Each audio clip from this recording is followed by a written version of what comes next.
जय हिंद बच्चे। आज देखिए हम लोग पढ़ेंगे भौतिक राशियां उनके एसआई मात्रा है ना।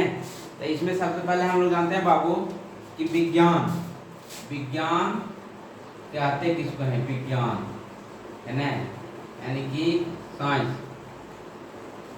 साइंस होता क्या है, विज्ञान।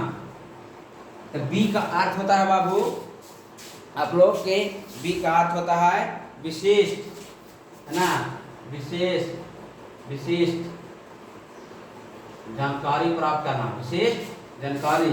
और ज्ञान मतलब क्या होता है, ज्ञान का मतलब होता है आपको जानकारी प्राप्त करना। विशिष्ट ये हो गया विशिष्ट, और ज्ञान मतलब होता है जानकारी प्राप्त करना है ना। यानी कि हम लोग विज्ञान किसको कहेंगे, विज्ञान किसको कहते हैं, तो विशेष ज्ञान को ही विज्ञान कहते हैं। यानी किसी चीज के बारे में जानना, विशेष जानकारी रखना क्या कहलाता है, विज्ञान कहलाता है ना। किसी चीज के विशिष्ट ज्ञान को, किसी भी चीज के बारे में हम लोग के जानना, विशेष जानकारी रखना क्या कहलाता है, विज्ञान कहलाता है ना। अब देखिए इसके अंतर्गत आता है हम लोग कौन कौन आता है, साइंस यानी कि विज्ञान। इसके अंतर्गत आता है तीन, कौन कौन आता है बाबू, एक आता है प्राकृतिक विज्ञान, दूसरा आता है आपको सामाजिक विज्ञान,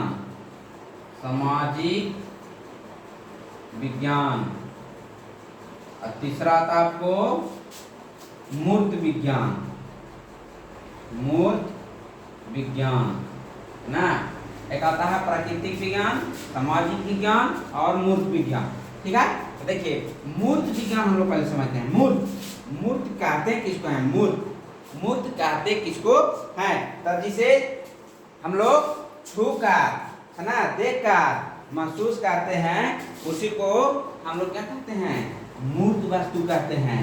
यानी किसी चीज को हम लोग छू सकते हैं, छूकर है ना, देखकर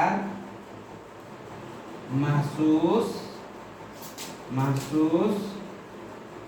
छूकर देखकर महसूस किया जाता है, उसी को हम लोग क्या कहते हैं, मूर्त कहते हैं। एक होता है आपको अमूर्त, तो अमूर्त को हम लोग नहीं तो छू सकते हैं, नहीं मानो उसको हम लोग छू नहीं सकते हैं, छुआ नहीं जा सके, देखा जा सके, सिर्फ महसूस किया जा सकता है, सिर्फ हम लोग इसको अमूर्त कह सकते हैं।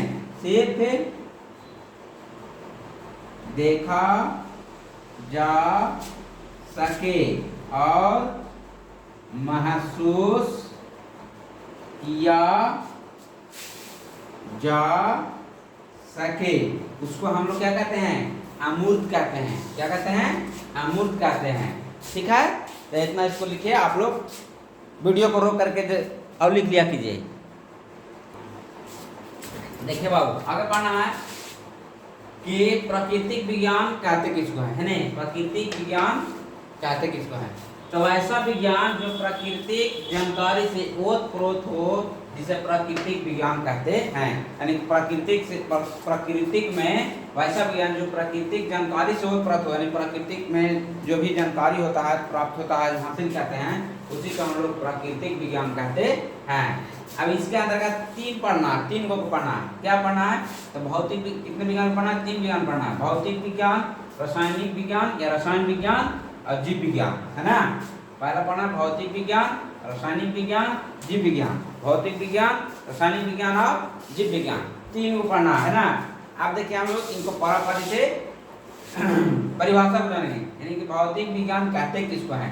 तो भौतिक विज्ञान वह है जिसमें अनगिनत प्राकृतिक रहस्य के बारे में जानकारी हासिल करते हैं। यानी कि भौतिक विज्ञान उसको कहते हैं जो विज्ञान जिसके अंतर्गत प्राकृतिक में अनगिनत रहस्य है ना, उसके बारे में हम लोग कहते हैं, जानकारी को प्राप्त करते हैं। देखिए विज्ञान सभी जगह है, विज्ञान कईयों सदियों से चला आते रहा, जब से हम लोग के क्या हुआ है, यानी कि धरती पे आगमन हुआ है ना।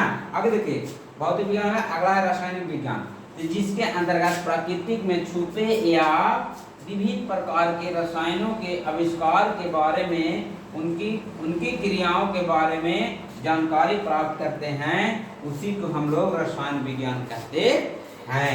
ठीक है, उसके बाद आएगा हम लोग के जीव विज्ञान। तो इतना लिखिए, उसके बाद जीव विज्ञान को देखते हैं। देखिए अगला पढ़ना हम लोग है कि जीव विज्ञान। अगला था जीव विज्ञान सर का। जीव विज्ञान कहते किसमें? जीव विज्ञान वह है जिसमें किसी चीज को जीवन के बारे में जानकारी जानना विज्ञान कहलाता है।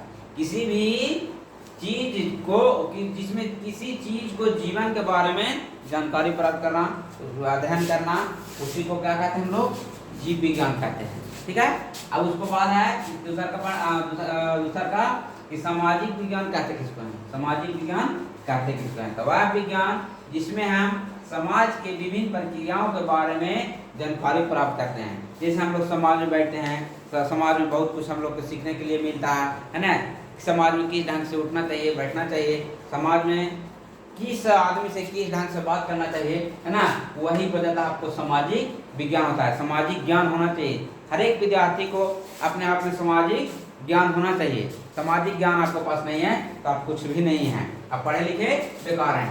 आगे देखिए कहता है युवा विज्ञान जिसके अंतर्गत समाज के विभिन्न प्रक्रियाओं के बारे में जानकारी प्राप्त करते हैं, उसी को हम लोग सामाजिक विज्ञान कहते हैं। अच्छा, इसके अंतर्गत क्या क्या चीज आता है जी? तो देखिए समाज शास्त्र आता है, राजनीतिक शास्त्र आता है, अर्थशास्त्र आता है, भूगोल आता है इत्यादि, है ना, और इसमें आता है। ठीक है, तो इसको हम लोग के इंटर में पढ़ना होता है। जैसे आर्ट्स लेते हैं, है ना, तो वो सब चीज हमको इसको पढ़ने हम लोग पढ़ते हैं, जानकारी करते हैं। ठीक है, उसके बाद है कुछ महत्वपूर्ण जानकारी। जैसे भौतिक विज्ञान के पिता कौन है? तो न्यूटन। कहाँ के थे? तो इंग्लैंड के थे। ठीक है, रसायन विज्ञान के पिता कौन है? तो लेवोसियर। ये कहाँ के थे? तो फ्रांस के थे। जीव विज्ञान के पिता कौन है? तो अरस्तु। ये कहाँ के थे? यूनान के थे। जंतु विज्ञान के पिता कौन है? ये भी अरस्तु ही हैं, है ना। इसके बाद और आगे हम लिखते हैं। देखिए अगला बाबू खगोल की या खगोल शास्त्र के पिता कौन है? तो गैलीलियो, है ना, कहाँ के थे? तो इटली के थे। और एक और हैं कोपरनिकस, ये हैं पोलैंड के। यानी कि ऑप्शन में दो में से एक ही वो रहेगा, तो जिधर रहेगा उसी को हम लोग मार देंगे, है नहीं। आगे देखिए गणित के पिता कौन है? तो आर्किमिडीज। ये कहाँ के थे? तो इटली के थे। इसी प्रकार से पूछेगा नहीं कि भारतीय गणित के पिता कौन है? भारतीय गणित के पिता कौन है? आर्यभट्ट। भारतीय गणित के पिता कौन है? आर्यभट्ट, है ना। तो ठीक है, आज हर वीडियो में इतना ही। अगला क्लास में और हम लोग इसके बारे में जानकारी प्राप्त करेंगे ऐसे मात्रा के बारे में। ठीक है, थैंक यू, धन्यवाद। और वीडियो को ज़्यादा से ज़्यादा शेयर करें और लाइक और सब्सक्राइब जरूर किया कीजिए बच्चे। धन्यवाद, बहुत बहुत धन्यवाद।